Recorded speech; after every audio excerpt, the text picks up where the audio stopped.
I bet you guys didn't know that we were going to go all silent picture from the 1800s on you, did you? No, I'm just kidding. We were used, not they, but I was used a different kind of software to get the opening video, and apparently it's going to be a silent picture night this evening because the show closer apparently is not going to have any sound either. So it might be pretty boring, but be that as it may, welcome back to the Push to Pass podcast for this Tuesday, August 20th, 2024. Obviously, I am Derek Vance, and I am joined this evening by co-host Michael. Josh is trying to get his internet working over there. Apparently, he ran out of mice or mouses, or I guess depending on the proper language that you use. So hopefully he'll be able to get that ironed out and join us here shortly. But Michael, as always, huge thank you for joining us this evening. How have things been over in your neck of the woods? Same old, same old. Just enjoying life, watching racing, and having a good week so far. I need a little bit more sleep. If I can get that ordered, that would be great. But other than that, it's been a pretty good weekend. Well, when you tell me or where you find out where you can order more sleep, pass my order along because I would definitely love that as well. But yes, a lot of racing going on the past couple weeks. Obviously, getting things ramped back up due to the Olympics, and glad to see that those are behind us because obviously, like we said, we are in the stretch run of the NTT IndyCar season. This past weekend, the series was at St. Louis or Madison, Illinois, depending on how you look at it, for the Bommarito Group Bommarito Automotive Group. There we go. See if I can get that. 500, obviously, huge congratulations, obviously, goes out to him for that. But he did win, but without a little bit of controversy, obviously, and we will get in that as the show unfolds. Obviously, as well as we normally do, we'll have Mike join us to break down the betting aspect of the race this past weekend and look forward to the bitnile.com Grand Prix of Portland from the Portland International Raceway is where things are going to be ramped back up this weekend. But before we get into all of that, Michael, like we said, we did have a race this past weekend, night race, which we're huge proponents of here on the Push to Pass podcast, or at least I know I am. I'll let you speak for yourself, but I absolutely love night races for different reasons. One of them, love the type of liveries that the cars have under lights. I think that just looks pretty badass. To say so myself, but like I said, Joseph Newgarden was the winner, but a little bit of controversy. Obviously, that we'll talk about here as we break down, discuss, and analyze what was the Bommarito Group. That right, 500. Obviously, I know we had a text group back and forth. Obviously, we've had that ever since you were brought on board here, and we talked about it last week as well. Who would be driving what car specifically. The Huko's Hollinger racing machine. And I love the comment that you made when this driver was announced last week. Kind of like you or I or Josh kind of know racing a little bit because you obviously hit the nail on the head when it came to who Hunkos is going to not only put in that car for last weekend, but I believe potentially going forward as well. Talk about that a little bit. Yeah, it was announced Connor Daly would take over the 78 for the remainder of the year, which, yes, I did. I did hope for that. I think Connor has an amazing amount of talent, and a Noblesville native. That's always a good idea to kind of keep him in the IndyCar fold with his podcast as well. He has a great knowledge for the sport. So when I thought of who would take on that role, I thought he would be a great driver for that role. Also has the experience. Romain Grosjean, while he has experience racing in the IndyCar series for the past few years, he doesn't have that in-depth knowledge of the car for an extended period of time. So Connor Daly coming over, kind of assessing the situation for Juncos Hollinger, I felt like would be a good fit, and hopefully they can perform. Seemed like he did pretty well this past weekend, working through some drama a little bit, but we'll see how that goes going forward, and hopefully he can secure the 78 going forward for 2025. I think there's something else that may be missed, and I know Marshall Pruitt kind of touched on a little bit, but another reason that I think Richard Juncos brought in Connor Daly for the rest of the year is if you look at the standings, and obviously we'll take a look at that after we break down what was the Bommarito Group Automotive Group 500. But Michael, it's interesting to keep in mind that right now the 78 machine is not locked in for a sponsor contract, if memory serves me correctly, into 2025. And like I said, that was the piece that Marshall Pruitt wrote when it was found out that Connor Daly was going to take over. So I think that's another aspect as to why Richard Juncos decided to make Connor Daly the permanent driver for the rest of the year, because he needs to get locked in to that sponsor contract of $1 million. Yeah, that Legacy Club. I'm actually trying to find those standings. Can't find them currently, but look into that. But yes, I think that's another aspect to it. When you look at Juncos Hollinger, what they're trying to do, I do feel that is something going forward that is very important for that organization for sure. When I think about going forward, though, Connor does bring that. He's consistent. He doesn't crash a lot of cars. He's not always been in the best equipment to run consistently up front. He's great on ovals. Obviously, we've seen that this past weekend. Made some great passes to start the race. I thought he wheeled that car around pretty well, especially for the short time he's been with the team. I think he did a great job. So in that consistency, it obviously will help build them in the standings going forward as well. So yeah, that's a big key to it.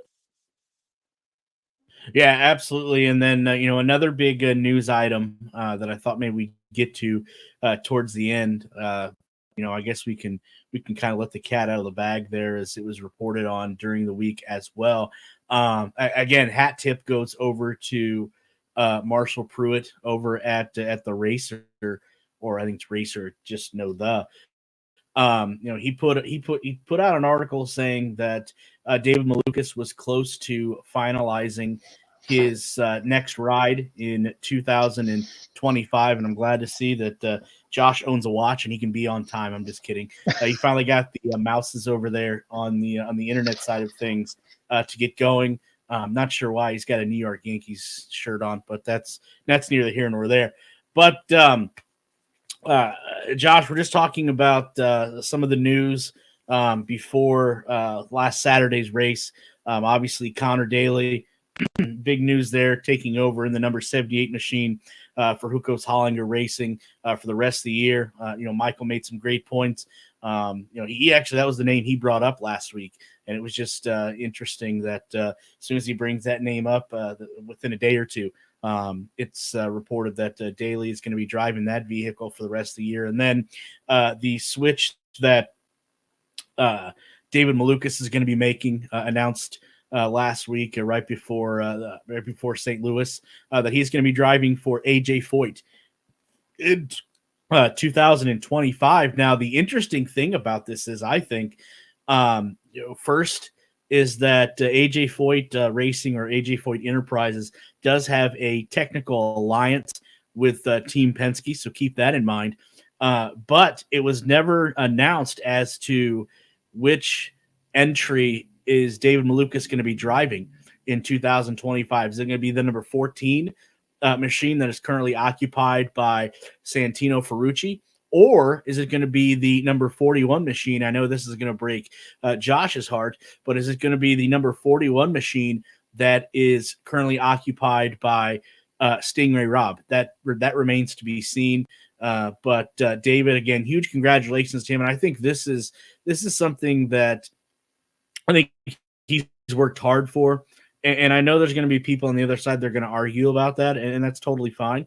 But this is going to be a huge step, I think, for David Malukas going to AJ Foyt Racing. Obviously, he cut his teeth, grew up in Dale Coyne. I know Michael's favorite race team there at the Dale Coyne Racing, but now going to AJ Foyt, all the leadership that David has grown to, and just 23. We were hoping that was going to show its show its face at Arrow McLaren. Obviously, it wasn't meant to be, but I think this is a huge landing spot for David Malukas going into 2025. Either one of you two want to elaborate a little bit more on that?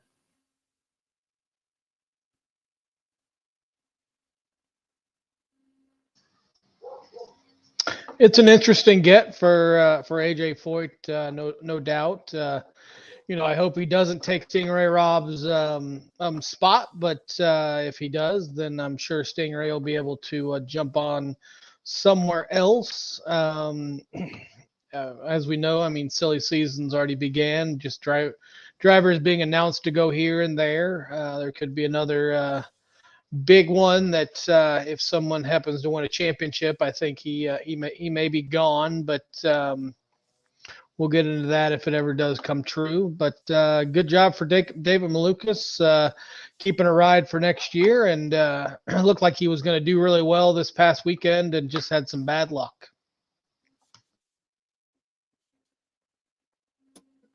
Lucky, I guess, is where it ran out, I guess. When I look at the 14 and 41, I think that with the ovals that are currently on the schedule, which we'll talk about, going forward a little bit, Santino Ferrucci, I think he's locked in. I do believe Stingray Rob will be out of the 41. I think that's where Malukas will go.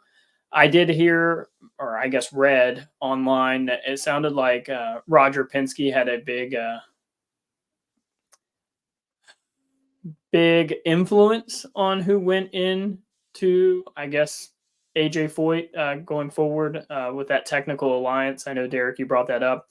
It sounds like David was on Roger's radar. So I think that's a big thing when you have that kind of spotlight. When someone like Roger Penske's got you on his radar, that speaks volume to the character he has, the driver that he is. We've seen it with Dale Coyne Racing. We've seen it in the few races he's had this year with Meyer Shank. I'm not 100% sure on why Meyer Shank didn't offer Malukas a contract for next year, but I think we can probably talk about that later on what the outcome is there for the 66. I think it's almost announced, maybe, but we'll see what's going to happen here in a couple weeks, because silly season's definitely getting exciting. Back to the leader circle, I did find it. The 78 is 3 points behind the 20 of Ed Carpenter Racing. So that's going to be a close battle. The 41 is at 144 points. Ed Carpenter in the 20 car is at 136. And the 78 is at 133. So that'll be an interesting battle to watch. The 30 is not much ahead. He's at 151 points, and David Malukas is in the 66 is at 154. So that'll definitely be something to watch. Who can kind of get in those last few positions. And Josh, if I know you tuned in late or showed up late, but what Michael's referring to is the 78 machine right now is out of, I think you got to be in the top 22 spots, if I remember reading that story correctly. And there's extra money involved for sponsorship for next year. And I think that's one of the reasons, if not the major reason why Richard Hunkos ended up going with Connor Daly is to try to get that steady leadership and try to get have Connor get the number 78 machine within that top 22 range, so that so you can get that money for the sponsorship next year. But we'll get into the race a little bit here. We'll analyze and break this down. I was out of town over the weekend, so I didn't quite get to doing the 5 takeaways, but I'm pretty sure if I can, I'll look down the results and I can give you, a quick 5 takeaways from that. I thought first and foremost, it has to be a disappointing night. We're going to start with number 5. Disappointing for Arrow McLaren, specifically Pato Award, obviously up there in the points championship race now with just 4 races to go, I believe. If memory serves me correctly, Portland, 2 at Milwaukee, and then Nashville to end the year. So you got to think a huge disappointment, huge points hit that Pato Award ends up blowing his engine. He is only out there for a total of 42 laps, I think, if memory serves me correctly. Yeah, 42 laps, finishing 26th out of 27 entries. And then again, you just look up the pylon there a little bit and you see Alexander Rossi, who finished 19th. Obviously, we'll probably get into that here in the 5 takeaways as well. But first takeaway obviously has to be the disappointment that is Pato Award, and his championship chances, I think, now have got to be all but gone up in smoke after this 26th place finish this past weekend at Worldwide Technology Raceway. Definitely a very, very un-Pato Award like performance. And I mean, I know he can't do anything about his engine blowing up. I mean, that stuff like that happens. You could run a perfect race and going into the last lap being the leader and blow your engine. So I mean, that's just a freak thing to happen. And I know Pato's not used to this. He's used to being in at least the top 15 of all races, and I know he was excited, and he was looking forward to possibly being able to chase down Palou for the championship. But like you said, it's just went up in smoke. It's probably not going to happen this year. But I will say Pato, he's got 2 victories on the season, and even though one of them's technicality, but it's still a win in the books. And this is good momentum going forward for Arrow McLaren, and hopefully they can fix any problems that they have over the off season. But definitely a disappointing view from standing in pit road watching the rest of the race after going out that early in the race. Yeah, not a great look for Chevrolet and their engines when you're running for a championship, but Honda's had their engine issues as well. So I don't know that it's 100% out of it, but I would say, Palou picked a great race to take his engine penalty, 9-place grid penalty.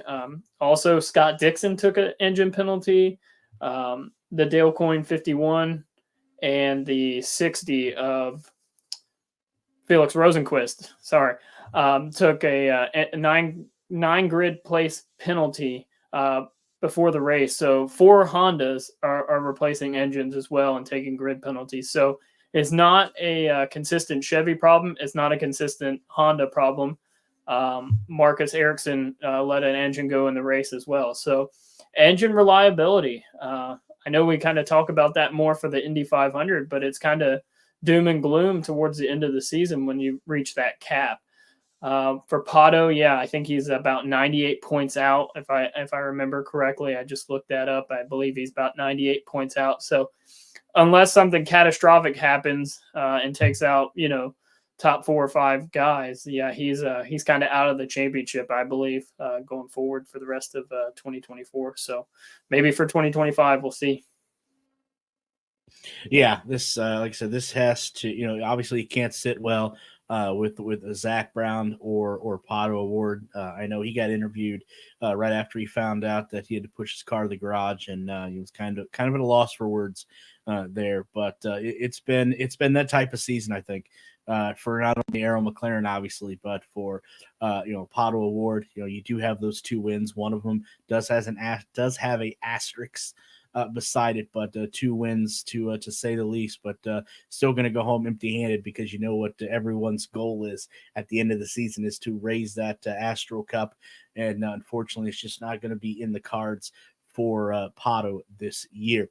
Takeaway number 4, I think, has to be the highs and lows of David Malukas. Obviously, we talked about him signing his new multi-year deal with AJ Foyt Enterprises this past week, and then Malukas going out to a track that I guess could be considered his home track, being from the Chicago area, Madison, Illinois, right outside of St. Louis.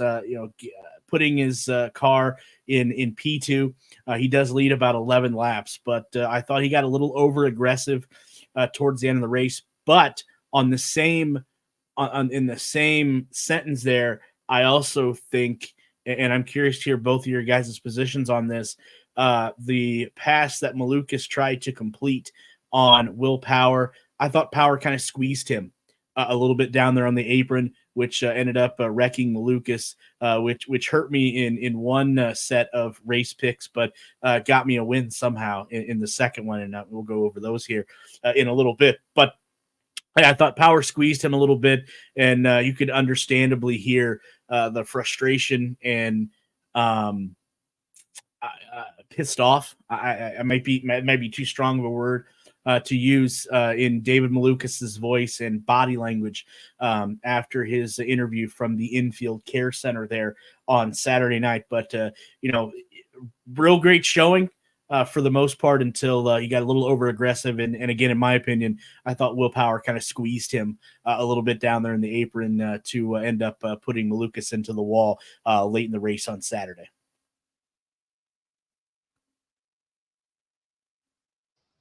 Yeah, it was a risky move. Malukas knew that he had to do something, and the wily veteran Scott Dixon's not going to let him get away with that. He squeezed him definitely. Dixon ended up karma came back to get him later on in the race, but it was unfortunate. Malukas going out towards the end of the race was a shocker to me. I thought after putting his car P2, and I thought he was going to be able to be up there and contending for the win at the end. But one bad mistake, one bad decision in open wheel racing can cause you such immense pain and agony and just torture, because he's going to go back and look at that and be like, did I really need to do that? Did I really need to try that pass there? Was there another later on in the race? Could there have been another area where I could have made the pass? But unfortunate for Malukas, fortunate for Derek, got him a win, but just an overall lackluster, finish to the race after he had announced that he was going to be leaving at the end of the year to go over to AJ Foyt Racing. Yeah, when I seen that move, I actually believe that was not a desperation move by Malukas at all. I just felt like he had the position. I couldn't go any lower. Any lower, he's on the rumble strips or the grass. So, I feel I even wrote it down. I believe that was a very dirty move by Will Power. And that's coming from someone who has some Will Power merchandise. I followed Will Power for many years. I still do. So yeah, for Will to kind of, it's almost like it was more of a desperation move on Will Power's part. Josh alluded to it, karma, come back kind of, but Power, just, I don't know. I feel like maybe he's got the championship too much on his mind. I felt like if he could have just let Malukas go, I felt like passing was pretty easy, to say the least. At least easier than they expected. So I think Power should have just let him go or raced him a little bit cleaner for sure. But just squeezing him down like that was absolutely uncalled for. So yeah, I don't know what was going through Power's mind.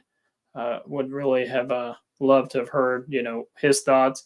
And then I don't know if we'll talk about it in a little bit, but maybe the penalties not being addressed, maybe they need to be a little bit harsher. Yeah, I know Josh said Scott Dixon. Yeah, that was Will Power, and like I said, I just thought Power kind of squeezed him a little bit and give him a lot of Sorry, I get there, confused sometimes. Lucas. So yeah, hoping for a better finish, obviously, but Lucas took a risk, and unfortunately, it didn't pay off for him. But yeah, Josh was right. It did win me the picks this week for one with one group, but it hurt me on another. So see where David ends up moving forward here. As you said, he's going to be joining AJ Foyt Racing in 2025. Well, third takeaway obviously is the aforementioned Will Power. Him and Alexander Rossi got into quite a multi-car accident, as you've seen, as Josh was able to witness that Indy cars do fly over the weekend. There was a lot of interesting takes from this incident late in the race. Will Power obviously not pleased with a certain teammate of his that ended up winning the race, but now I'm not first of all, I'm not a Joseph Newgarden sympathizer. I want to put that out first and foremost. But the video that NBC or USA did have that showed the back of Joseph Newgarden's vehicle or car, I will stick up for Newgarden at this point that it did not hear to me that he started and stopped that engine. It seemed like to me it was he's running consistently before getting to the start or the restart zone or restart line. So I can't say that the wreck between Alexander Rossi, where he goes flying through the air like Batman at night, and Will Power was all on Joseph Newgarden. Now, obviously, Will Power at the time, after leading 117 laps, starting fourth, had a little bit of a different opinion of that. I just can't say that I blame Joseph Newgarden for the late wreck between Alexander Rossi, Will Power, and others. Yep. I mean, the video clearly shows that Newgarden he didn't stop and start his engine. Let's put it this way: had he been on the drag strip, he would have lost, because I think he hesitated too much when the green light was hit. He just stalled. He didn't stall. He kind of just kept going and going at the pace lap speed, and then I think he just realized, oh crap, I got to go. But it backed everybody else up, and that was behind him. And as Derek was saying earlier this week to me, I think that the two drivers, Rossi and Power, were racing their car. They weren't paying attention to anything in front of them. They took their eye off. It was like they were racing the car and not the person in front of them. So if you're in traffic, you're on the road, and you're at a standstill, you can't rev your engine right when you think you can go, because you're going to end up running into the back of the car in front of you if you're not paying attention. I think that's what happened. I think that Newgarden just didn't hit the gas as quickly as everybody thought that he was going to. It backed everybody up, because they have to start in a single file line, which it was just a domino effect, and Rossi went flying. Power was collected in it, and I think when Power watched the video afterwards, and if he would have heard Newgarden's engine, he wasn't starting and stopping. He just didn't accelerate at the moment that everyone thought he should.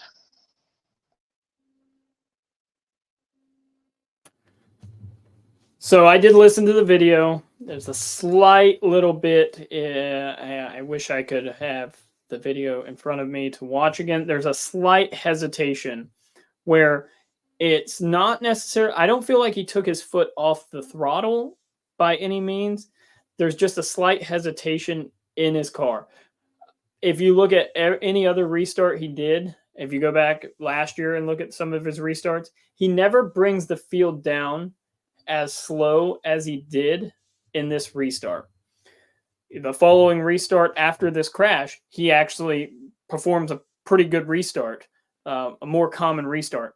Where I feel like IndyCar can improve on this is that, whoever turns the green light on, it might be more at fault than anybody in this situation, because the green light went on before Newgarden even took off. I'll agree with that. Another thing that could happen is they just need to, NASCAR does this, they just need a box. Like, you have to go between this line and this line. And another thing you can do is the laying back. Power was laying back, and so was Rossi. And that's actually what caused this issue more than anything. I don't feel like Newgarden's little slight hesitation. I actually feel like he spun the tires when he actually did get going. But his slight hesitation didn't cause this. The laying back did.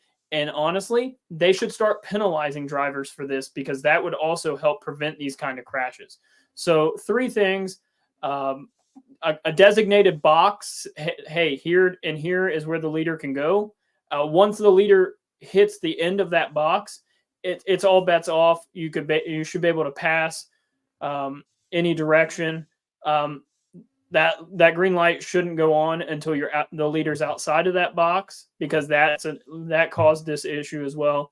And then the laying back, there should be some penalties for that as well. I think what Josh was trying to convey, and if memory serves me correctly, was I thought that Alexander Rossi and Will Power were driving to the lights, not driving to the cars in front of them, but they were driving to the lights, and that's what I felt end up causing this. Like I said, I don't think it's Newgarden by any stretch of the imagination, in my opinion. I just thought that Rossi and Power were playing the lights instead of the cars in front of them, and that's what caused this accordion effect and ended up taking those 2 cars out of the race. Fourth takeaway from this, and I think huge props has to go out to both of these drivers. Great finishes both for first Stingray Robb, who could potentially, we don't know this yet, but potentially be out of at least out of a ride with AJ Foyt Racing come next year. He collected his first top 10. He also led 8 laps, so huge congratulations goes out to him. And then also Linus Lundqvist for picking up his first podium, I believe career podium in the NTT IndyCar Series. He also did lead a lap as well. So I thought huge props goes out to both of those young drivers for their accomplishments.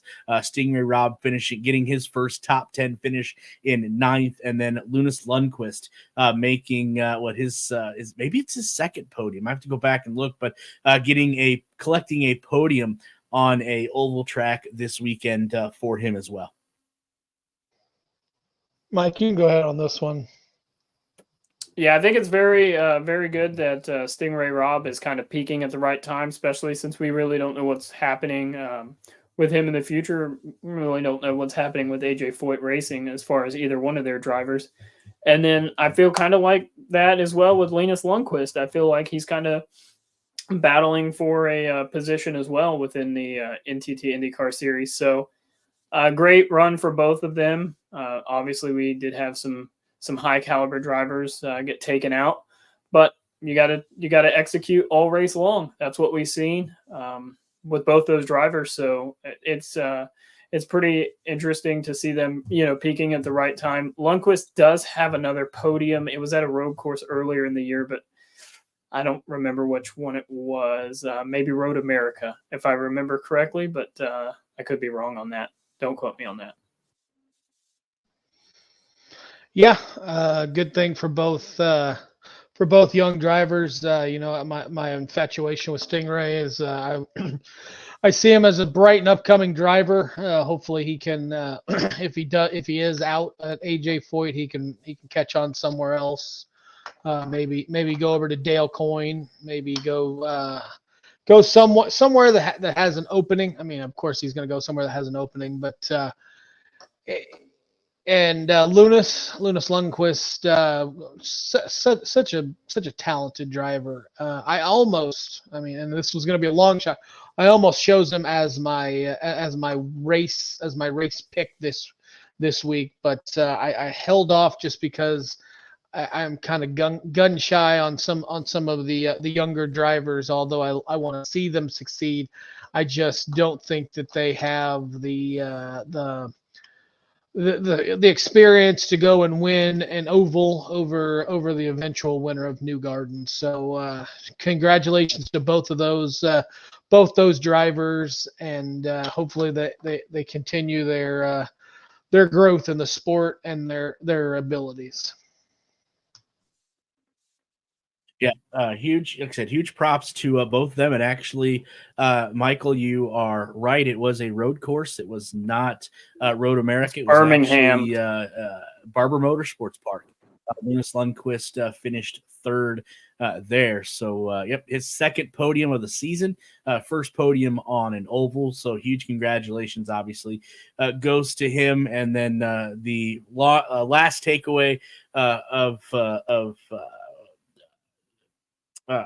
Worldwide Technology Raceway. There we go.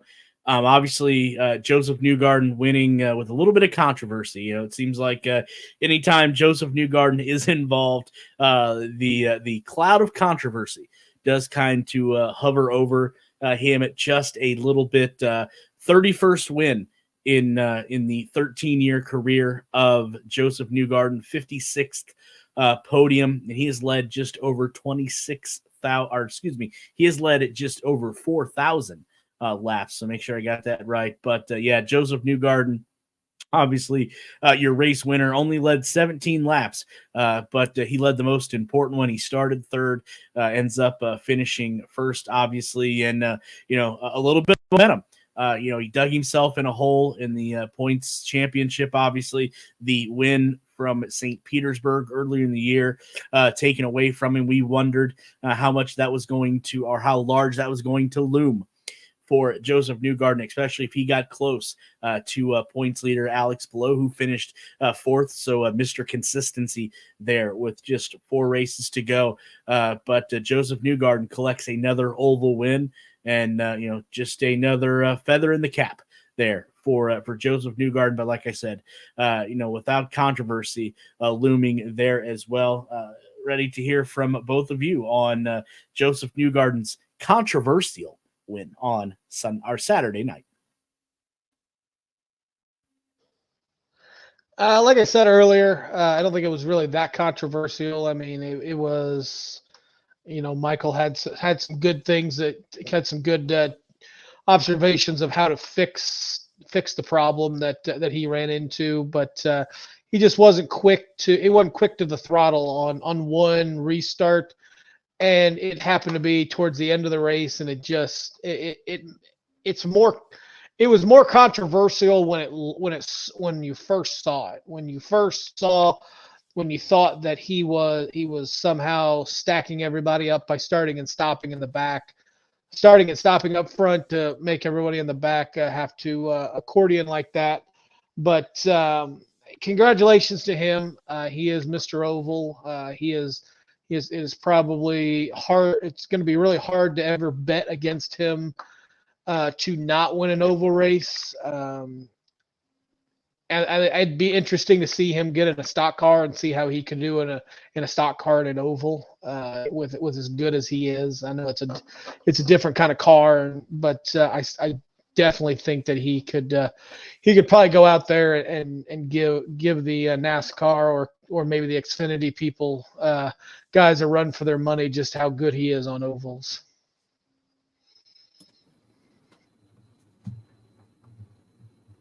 So I don't know, Josh. I don't know if I agree with that. Those Cup Series cars are pretty hard to drive anymore. You see some of the veterans just lose it on their own. I don't know how good Newgarden would be. It'd be good thing for Penske to kind of try out. But no, Newgarden, I don't know.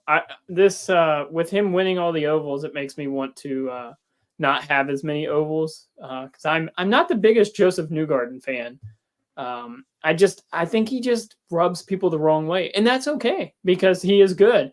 I think Tony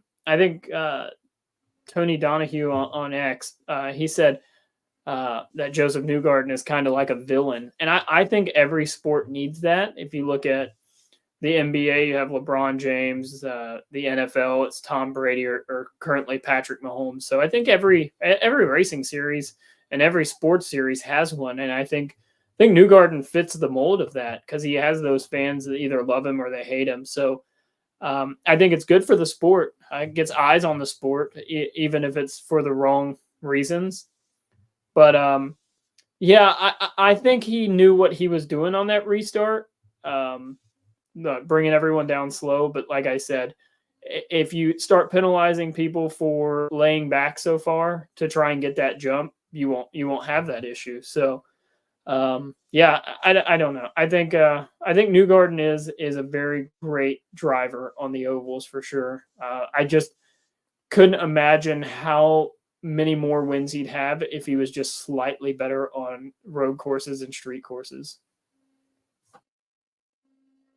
Yeah, be interesting to see if Newgarden could replicate his success on ovals over on street and road courses. That's for sure. But let's hear from Saturday night's winner, Joseph Newgarden, right there after the race. Victory circle with Joseph Newgarden. I guess it's one of those races, Joseph, where you never say quit. You spun, able to gather it back up, and what looked to be over, you were still running in fourth place, and then you're able to put yourself in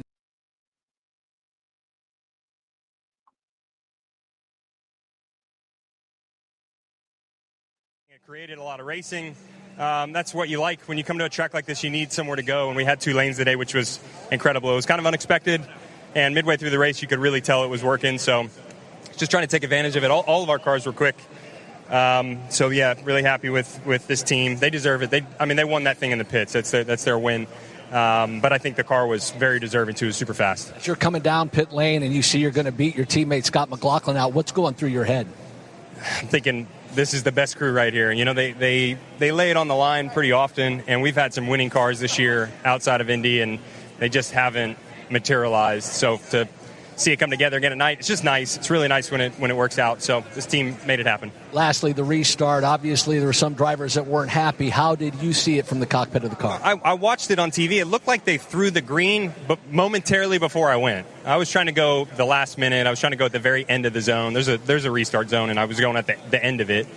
And I think them throwing the green just momentarily early before I went just created an accordion effect. So I hate that the worst part about that is the 12 didn't get to the finish. So we don't need that on this team because he's our highest car in points. So that's a tough end for us as a group. But, I restarted about how I normally do, so I don't think I'd do anything different. We'll let you celebrate 5th win here at Worldwide Technology Raceway. Well done. Thank you. And victory circle with Joseph Newgarden. I guess it's one of those races, Joseph, where you... Interesting comments there, I think, from Joseph Newgarden. I think it's kind of the same thing or the same type of things rather that we have shared on here. And there's one more thing that interesting point that he brought up that I didn't even think about was I think he's absolutely right that what happened to Will Power, call it karma, call it whatever, but he was the highest car in the Penske stable. In the points race, and obviously that took a huge hit being taken out there as well. So great point there by Joseph Newgarden for sure. But let's take a look at the results from Saturday night's race. If obviously you have not seen them yet, like I said, Joseph Newgarden was your winner, followed by Scott McLaughlin and Linus Lundqvist was your podium. Then it was Alex Palou, Colton Herta, Felix Rosenquist, Nolan Siegel, Marcus Erickson, Stingray Robb, and Renus VK round out your top 10. Then Scott Dixon, followed by Santino Ferrucci, Connor Daly, Pietro Fittipaldi, Christian Lundgaard, Roman Grosjean, Ed Carpenter. Big win for someone that actually had Ed Carpenter this weekend in a race picks scenario. Will Power, Alexander Rossi, and Jack Harvey round out your top 20. Then it was David Malukas, followed by Kyle Kirkwood, Graham Rahal, Marcus Ericsson, Kiffin Simpson, Pato Award, and Catherine Legg in for Dale Coyne Racing, rounding out the top 27. Let's slide over and we will take a look at that points race there, which may have gotten just a tad tighter as we get down to just 4 races left. If you can believe that, 4 races left in the 2024 NTT IndyCar Series season. Your points leader, Alex Palou, followed by Colton Herta, Scott Dixon, Will Power, Scott McLaughlin, Pato Award, Kyle Kirkwood, Joseph Newgarden, Alexander Rossi, and Felix Rosenquist make up your top 10. Then it is Santino Ferrucci, Christian Lundgaard, Marcus Ericsson, then Marcus Armstrong, Rinus VK, Roman Grosjean, Linus Lundqvist, Graham Rahal, Pietro Fittipaldi, and Stingray Robb make up your top 20. And then it is Kiffin Simpson right there in 21st. So a lot of movers and shakers here. So we're getting down to obviously the nitty gritty, as they say, with just 4 races left to go. And speaking of 4 races left to go, there actually could be a potential. I could actually catch Josh here. I know he's put the bubbly, as Chris Jericho would say, on ice for now. But there is a shot, and an outside shot, that not only I, but Michael could catch Josh with, he's up by 2 points with 4 races left to go. I was lucky enough through all of the carnage that was this weekend. David Malukas finishing the highest finisher there, and that's who I picked. So, we thought Kyle Kirkwood would have a great shot. I really thought Pato Award would have a great shot. He's great on the ovals as well, but it just wasn't meant to be. But like I said, Josh has got the bubbly on ice because Michael and myself are hot on his heels, just 2 points down with 4 races left to go. Either one of you have any comment on our race picks so far this year? Well, I've been slipping. It's been 6 races since I won, so I'm a little on edge. That bubbly is not even on ice anymore. It is put back into the cupboard because I am fearful that one of you guys are going to be able to run me down. I really wish Kirkwood would have went out and ran a couple more laps just so I could get the technical win, because I think he would have gone above Malukas. But boys, I gotta say, none of our cars finished in the top 20 this weekend. So we sure know how to pick them, don't we? Yeah, not only did none of our cars finish in the top 20, I don't think any one of our cars finished the race. So pretty bad picks. I felt like all of them were pretty decent. And then all of a sudden, Award's blowing up. Kirkwood's got problems. Malukas has crashed. So, yeah, I thought, Derek, you were in for the win wholeheartedly there. I felt like Malukas had the car to win the race. And I think that's why he made that move on Power. But, I guess we'll see. We'll see going forward. But I think Josh can probably keep it on ice. I think you can probably just, keep it on ice. But we'll see. 4 races to go. It'll be fun to try and track you down. Yeah, we'll definitely have to see if Josh can hold on to the lead there and win, I think, for the second year in a row, or if Michael or myself can catch him, like I said, with just 4 races left to go. Before we move on, and we'll take a look at this weekend's BitNile.com Grand Prix of Portland. We do need to pay some bills, and obviously, as we've said, time and time again, huge thank you to both of our sponsors of the show. They make it possible for us to do this week in and week out. And obviously, if it wasn't for their support, we may not be here. Well, I may not be here anyway. But huge thank you first to Always Ready 1776. If you're looking for patriotic apparel, headwear, and more, go check out what Always Ready 1776 has to offer at alwaysready1776.com. And if you do find something that you do want to purchase, make sure you use that promo code you see there up on your screen, push to pass, for 10% off of your order. Always Ready 1776 at alwaysready1776.com. And then also, too, within the Indianapolis area, if you're looking for a home design or remodeling needs, it's always Gettum Associates. And you can find them on the World Wide Web at Gettum.com.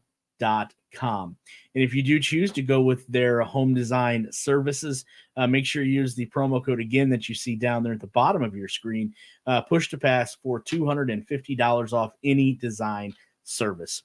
Huge thank you both to Always Ready 1776 and Gettum Associates for being proud sponsors of the Push to Pass podcast. So, that does it. That wraps it up for our review of the Bommarito Automotive Group 500. I finally got that one right. We're already towards the end of the show, but I finally got that right. So we're going to close the book on that, and we're going to take a peek forward this weekend as the NTT IndyCar Series takes another trip out west, this time to Portland, Oregon, for the BitNile.com Grand Prix of Portland. Let's take a look at the track here, and then we'll have the weatherman be coming up here shortly to give you the official forecast as to what, if you're going out there to Portland this weekend, or if you're already out there for that matter, to take a look at what the conditions are going to be like this weekend. So there is the track map there up on your screen. A little bit of history here. The Portland International Raceway did open in 1961 on the former location of the city of Vanport, which Josh is very good at geography, so I'm sure he already knew that. But Vanport was actually destroyed by a 1948 Memorial Day flood. So I don't know if anybody on this panel was around in 1948, but that's when the city of Vanport was destroyed. The 12-turn, 1.964 mile natural road course is relatively flat, but it does contain several spots for passing opportunities, including a quick chicane at the end of the front stretch you see up there on screen, a hard braking right-hand turn, that is turn 7, which will lead into a sweeping back stretch, and a 3-turn complex, which leads into the front stretch, where, if you did not know this, again, and I was just born in 1984, but that is where Al Unser Jr., yes, Al Unser Jr. won his first NTT IndyCar Series race in 1984. Now, in 1997, moving ahead here a little bit, the race set a new current all-time record for the closest 2-car and closest 3-car finish in IndyCar Series racing history on a road course. Mark Brindle, which I know, Michael obviously knows who Mark Brindle is, beat a second-place Gilles de Ferran by just 0.27 of a second, and beat third-place Raul Boselli by 0.055 of a second in a 3-wide finish. So that is what we're looking at here when it comes to the BitNile.com Grand Prix of Portland. Let's take a look at the schedule that we're going to be dealing with here this weekend. Let me change screens here just slightly. Where do we want to go? Right here it is. Here is the schedule that we're looking at here this weekend. Obviously, things are going to get kicked off on Friday, August 23rd, first practice, and these are all going to be Eastern Standard Times you see up there on your screen at 5:55. So make sure you are tuned in. Let's see, where's the broadcast at? this weekend. Peacock looks like it's going to be Peacock all weekend, and then you can go over to the Great USA Network on Sunday, August 25th for the race. But television is going to be practice and qualifying on Peacock. Race will be on the USA Network. So first practice going to kick things off at 5:55 p.m. And then coming back on Saturday at noon is going to be practice number 2. Qualifying is going to get kicked off around 3:30, and that's going to last till about 5 o'clock when we find out which car was able to go through those different stages and be able to put that sticker on their car as the NTT P1 award winner. Then we'll have another late practice there Saturday night around 8:15 p.m. And then on Sunday at 3:20 is when the green flag is going to drop for the BitNile Grand Prix of Portland. 110 laps or 216 miles is the distance. Taking a look at some of the past winners that we have had here. Alex Palou, Scott McLaughlin, Alex Palou again in 2021. Will Power, and that is the short list of active race winners here in Portland. Will Power 2019, Alex Palou 2021, and last year 2023. That historic run that Alex Palou was on, and then put in the middle there was Scott McLaughlin in 2022. Michael, Josh, anything that you want to add here as we are previewing the bitnile.com Grand Prix of Portland coming up this coming weekend?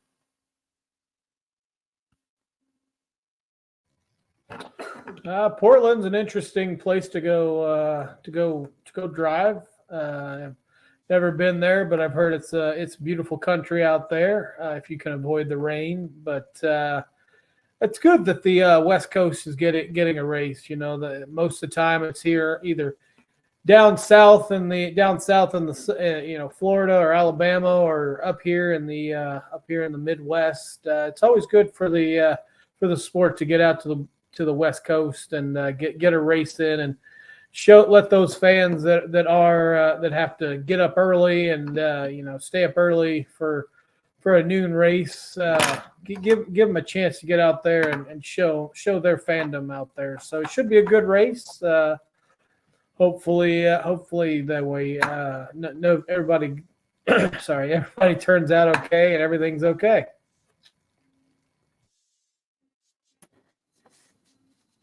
Yeah, the big thing with Portland is turn 1. A lot of crashes happen there, especially at the beginning of the race. So turn 1's always kind of chaotic. I know, Derek, you said the race will be on USA. It should be uninterrupted as NASCAR is racing Saturday night, unless we have to get to Law and Order reruns. I don't want to miss that. But man, IndyCar has really taken a brunt of deciding to sign with Fox when it comes to these races lately, getting cut off, going to CNBC and other networks. So I'm just glad they kind of keep it on TV for those fans that do have TV. But man, I'm shocked they don't just say, well, we'll just put it on Peacock for a little while. Good luck to you.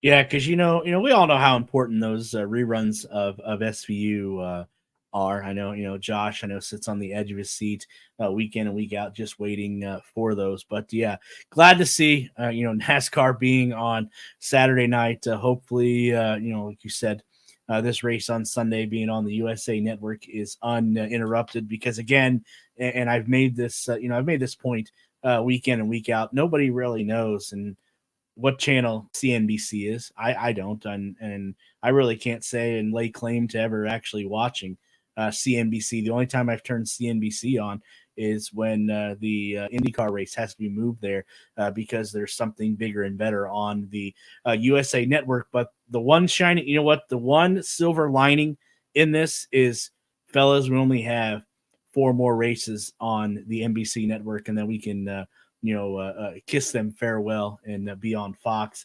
and the major network on Fox in 2025. But again, previewing what's going to take place this weekend in Portland in the weather aspect of things is our official weatherman of the Push to Pass podcast, IndyCar weatherman himself. Good to have you back here. Hopefully you have a good outlook this weekend out there in the great northwest of Portland, Oregon. Hey guys, thanks for having me on again this week. So I guess whether or not it's good or bad depends on your perspective, right? I know we got a lot of fans out there who are, I would say, proponents of rain races every week. So, and it's usually the folks maybe that aren't in attendance. But so this may make some people happy and some people not so happy. But it does look like we kind of start off the race weekend with some cloudy and showery conditions. Basically, it looks like the setup is a low pressure system that stalls out over the Pacific Northwest and over Northern California, and that just kind of will keep those temperatures down and the chance for rain present really throughout those 2 days. Now, if you looked at my post on X there, I had stated in my comments it won't be raining all the time, but it could be raining at any time, right? So there will be some dry times in there Friday and Saturday. But at this point, this far out, it's really hard to say where those exactly will fall until we get a lot closer to those days, if not the day of. So it's looking like it's going to be kind of a radar watching scenario as we go into both Friday and Saturday. So certainly the practice sessions and the qualification session at risk of being run in the wets. And then I do think, at least as of right now, it looks like that system will finally kick out of there late Saturday overnight, and then we'll be clearing into Sunday. So we'll, the clouds should break up a little bit, and then we'll get those temps back up to more seasonable norms this time of year out there, back into the 70s. So essentially, this is one of those weeks really where we just want to keep an eye on those updates as we go through the week and as we approach the race weekend.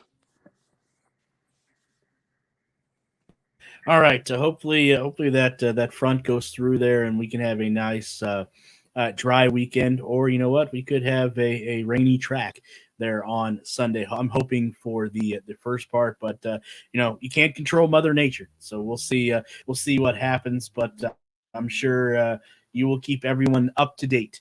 What that radar, what those images are going to look like going into Sunday. Weatherman, for people that don't follow you, and again, shame on them if they don't, where can they get the latest weather updates for this weekend at? Yeah, so I'll be posting this week on the Twitter/X handle you see there scrolling across your screen. So add IndyCar_weatherman. And then I'm also over on Threads for folks that are hanging out over there. I'll be posting the same information. All right, good stuff as always. So hopefully the forecast is on the up and up this weekend, but definitely follow him on Twitter and Threads for the latest updates, as he said. Weatherman, good. Thank you for joining us, and we'll talk to you again in a few weeks. Yep. Thanks again, guys. Have a good night. All right. Hopefully you are checking him out and getting the latest updates here as we get closer and closer to race weekend. I think, before we get into that, I know, Michael, you made up the point about potential penalties or lack thereof from this past weekend. Before we drop the checkered flag, you want to elaborate on that just a little bit more?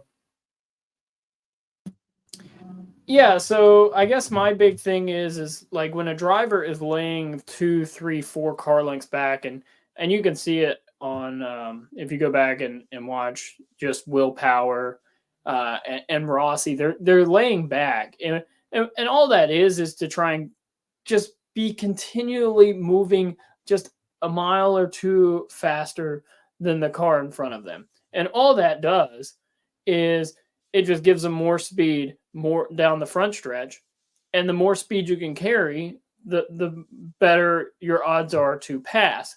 So if you penalize them for doing that kind of stuff, then they're not going to lay back as much. Now, here we go again with another judgment call that the IndyCar series is going to have to make.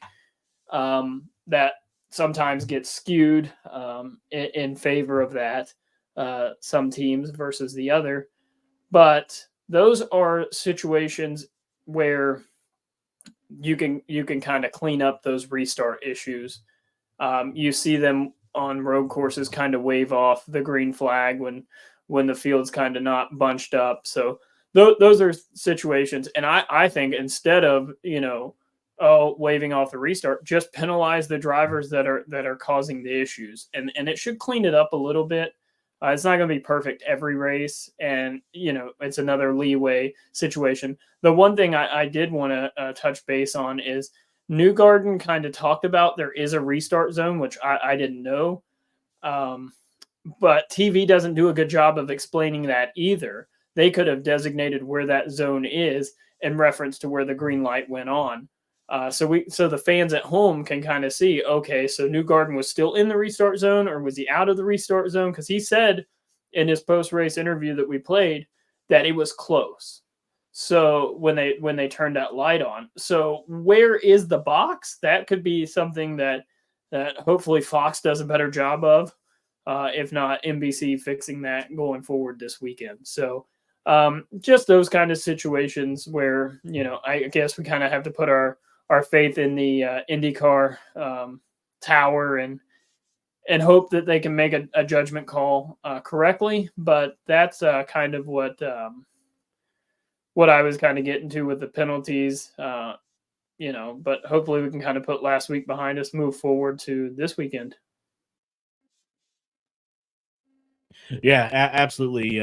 Very, very well said. Josh, anything else you want to add here before we drop the checkered flag on another episode of the Push to Pass podcast? No, not really. I'm looking forward to watching Portland, watch another great race, getting back out onto the onto those road/street courses and seeing that on top. Should be a good one this week, especially if the qualifying or any of the practices in the rain, and then maybe the track's dry on Sunday. See who can adapt the best. Yeah, absolutely. Cannot wait to see what Portland has in store for the drivers this weekend. Weather may play a huge part in it, just like Josh alluded to, and the weatherman talked about. I'll make sure you're checking his Twitter or X or Threads for the latest updates with the weather conditions that could play havoc on the race this weekend. So that does it for another episode of the Push to Pass podcast. Huge thank you first and foremost out to everyone on X or Twitter or YouTube that watched us. We pushed over 30 viewers this evening. Actually, I think the highest watermark was 32. So huge thank you to everyone that tuned in, or everyone that will tune into the replay or listen to the audio version of this show as well. Again, huge thank you to everyone. Also, as always, huge thank you to Josh and Michael for taking time out of your busy days every week to join me here to talk racing, because that's absolutely what we love to do for sure. And then huge thank you to everyone that makes this possible. For myself, Josh, Michael, and everyone else here at the Push to Pass podcast, we say so long, and we will be covering Portland the best we can. So make sure you check out all of the social media sites down there at the bottom of the screen. And then also, too, we will do our race picks on Sunday as well. So we will come back 1 week from now to discuss what was the BitNile.com Grand Prix of Portland. So until then, so long, everybody.